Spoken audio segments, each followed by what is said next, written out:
Friends, మీ అందరికీ కూడా శుభం జరగాలని కోరుకుంటూ మరో కొత్త వీడియోతో మీ ముందుకు వచ్చేసిందండి మన ఛానల్. ఈరోజు మనం ఈ వీడియోలో 2026వ సంవత్సరం శ్రీ పరాభవ నామ సంవత్సరము ఆగస్టు 28వ తేదీ శుక్రవారం అంటే శ్రావణ శుక్రవారము పౌర్ణమి తిథి వచ్చిన ఈ రోజున సంవత్సరంలో ఆఖరి మరియు 4వ చంద్రగ్రహణం మనకి గాఢమైన పాక్షిక చంద్రగ్రహణంగా ఏర్పడనుంది. ఈ గ్రహణం మన భారతదేశంలో అయితే కనిపించదండి. కాబట్టి మన భారతీయులు ఎటువంటి గ్రహణ నియమాలు కానీ గర్భవతులు జాగ్రత్తలు తీసుకోవడం ఇవి ఏవి కూడా పాటించిన అవసరం లేదు. మనకి ఎటువంటివి కూడా వర్తించవు. ఈరోజు చేసుకునే అటువంటివన్నీ కూడా చక్కగా ఎటువంటి అభ్యంతరం లేకుండా చేసుకోవచ్చు. గ్రహణం కనిపించే ప్రాంతాలు మనకి పైన స్క్రోల్ అవుతున్నాయి కదండి. ఆ ప్రాంతాలలో ఇటువంటి మన భారతీయులు గర్భవతులు అయితే మాత్రం తప్పకుండా ఈ గ్రహణ నియమాలు పట్టు విడుపు స్నానాలు ఇవన్నీ ప్రతి ఒక్కటి కూడా తప్పకుండా ఆచరిస్తే మంచిది ఉంది. ప్రెగ్నెంట్ లేడీస్ ఎటువంటి జాగ్రత్తలు తీసుకోవాలి, ఎటువంటి నియమాలు పాటించాలి, ఆ సమయంలో ఏమి చేయాలి, ఒకవేళ బయటికి వెళ్ళాల్సి వస్తే ఏం చేయాలి, ముఖ్యంగా గ్రహణం ఉన్నటువంటి ప్రాంతాల్లో ప్రెగ్నెంట్ లేడీస్ ఏం చేయాలి ఈ వీడియోలో చూద్దాము ఫ్రెండ్స్. సాధారణంగా మనకి సంవత్సరంలో 2 చంద్రగ్రహణాలు 2 సూర్యగ్రహణాలు, పౌర్ణమి రోజున చంద్రగ్రహణం, అమావాస్య రోజున సూర్యగ్రహణం ఏర్పడుతూ ఉంటాయి. ఈ గ్రహణాలు ఉన్న ఏ ప్రాంతాల్లో కనిపిస్తాయో ఆ ప్రాంతాల్లో ప్రెగ్నెంట్ లేడీస్ తప్పకుండా పాటించాలి. చిన్న చిన్న జాగ్రత్తలు పాటిస్తే తల్లికి బిడ్డకి కూడా మంచిది. ప్రతి ఒక్క ప్రెగ్నెంట్ లేడీ కూడా గర్భం వచ్చిన దగ్గర నుంచి 9 నెలల వరకు కూడా నడవడం దగ్గర నుంచి ఫుడ్ విషయంలో ప్రతి ఒక్క విషయంలో కూడా చాలా జాగ్రత్తలు తీసుకుంటూ ఉంటారు. ఆ భగవంతుడు స్త్రీకి ఇచ్చిన గొప్ప వరము బిడ్డకు జన్మనివ్వడము. జాగ్రత్తలు తీసుకునే మనము ఈ గ్రహణం ఉన్న ఆ కొంచెం సమయంలో జాగ్రత్తలు పాటిస్తే బిడ్డకి మనకి మంచిది కదండి. గ్రహణ సమయంలో ఈ నియమాలు పాటించాలని మన పెద్దవారు పెట్టిన సాంప్రదాయం ఆచారం. మన పెద్దవారు ఏది చేసినా కూడా అది మన మంచి కోసమే.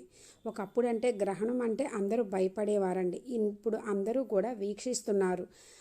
కానీ గర్భవతులు మాత్రం ఆ కొంచెం టైంలో చిన్న చిన్న జాగ్రత్తలు పాటిస్తే మంచిది.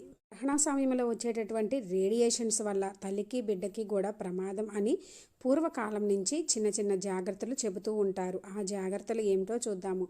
మనకి చంద్రగ్రహణమైన సూర్యగ్రహణమైనా పాటించాలి. ముఖ్యంగా మనకి ప్రాంతాల్లో అయితే గ్రహణం ఉంటుందో అక్కడ వారు మాత్రం తప్పకుండా అయితే పాటించాలి. ఇంకా చంద్రగ్రహణం కన్నా సూర్యగ్రహణంకి రేడియేషన్స్ కూడా ఎక్కువగా ఉంటాయి. గ్రహణ ప్రభావము మనిషి మీద, ఆత్మ మీద, మనసు మీద తీవ్ర ప్రభావం ఉంటుందని, అందుకే ఆ సమయంలో మనము జపాలు చేస్తే 1,000,000 రెట్ల ఫలితాలు కలుగుతాయి. ఏమిటి అంటే గరిక, దర్భ, తులసి ఇలా ఏది దొరికినా మంచిదండి. ముఖ్యంగా దర్భ దొరికితే మంచిది. ఆలయాల్లో కానీ ఇప్పుడైతే ఆన్లైన్లో కూడా దొరుకుతున్నాయి అండి. అవి తీసుకొచ్చుకొని గ్రహణానికి ముందే మనము తినే పదార్థాల మీద, ఏమన్నా మిగిలి ఉన్న పదార్థాల మీద, పచ్చళ్ళు, పిండిలు, ఫ్రిడ్జ్లో ఇలా ప్రతి దేవుడి పూజా రూమ్లో అలా ప్రతి ఒక్క దగ్గర కూడా మనము ఈ గరిక కానీ దర్భ కానీ తులసి కానీ ఏవి దొరికినా కూడా పెట్టుకోవాలి. ఎందుకంటే అవన్నీ కూడా పాడవకుండా ఉండడానికి గ్రహణ ప్రభావం వల్ల అన్నమాట, పాడవకుండా ఉండడానికి పెట్టుకుంటాము. అలా పెట్టుకున్నటువంటి ఇవి గరిక కానీ దర్భ కానీ తులసి కానీ గ్రహణం అయిన తర్వాత, స్నానం అయిన తర్వాత అన్నీ కూడా తీసి పడవేయాలి. పట్టు విడుపు స్నానము అంటే పట్టు స్నానం అంటే గ్రహణానికి ముందే మనము చేయాలండి.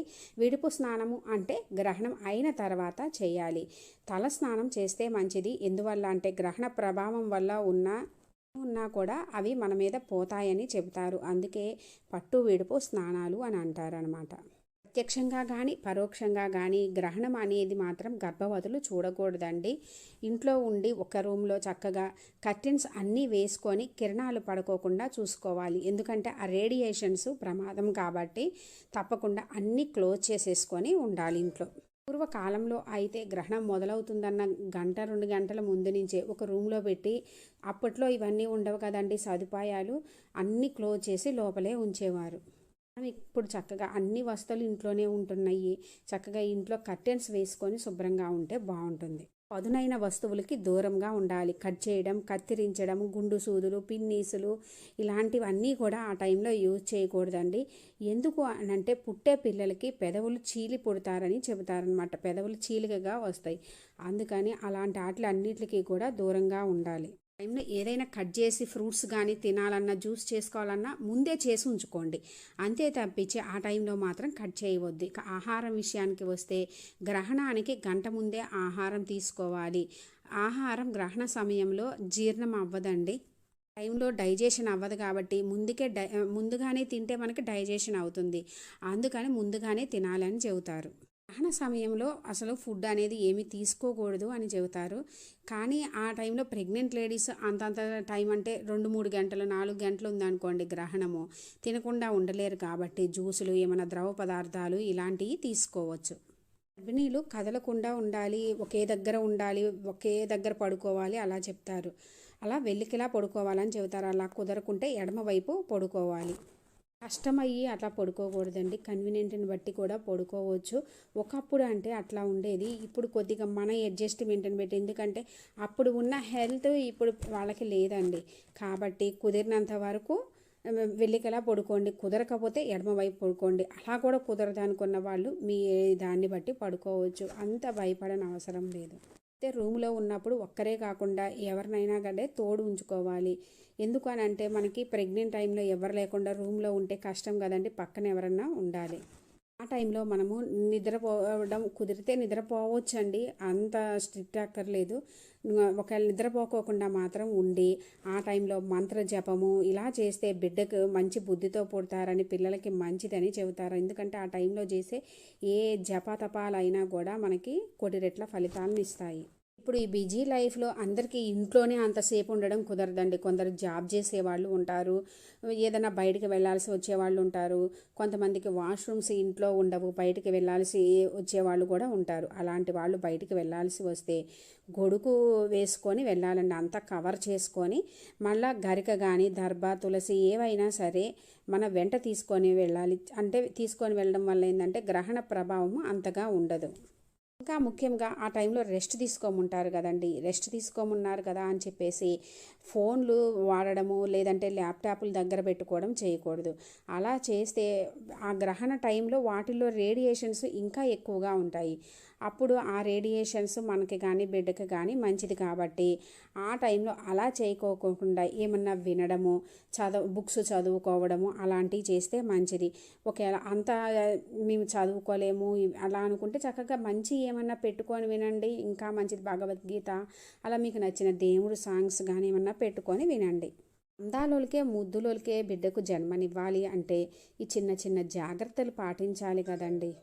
గ్రహణం అయిన తర్వాత ఇంటిని పూజ గదిని కూడా క్లీన్ చేసుకోవాలి. అంతా మనము క్లీన్ చేయలేము అనుకుంటారు కదండి ప్రెగ్నెంట్ లేడీస్. ఆ టైంలో ఎవరు తోడలేరు అనుకోండి, అంతా వాళ్ళే చేసుకోలేరు అనుకోండి, చక్కగా గంగా జలం కానీ పసుపు నీళ్ళు కానీ ఇల్లంతా జల్లుకోవాలి. గ్రహణం అయిన తర్వాత మాత్రమే ఈ శుద్ధి అనేది చేసుకోవాలి.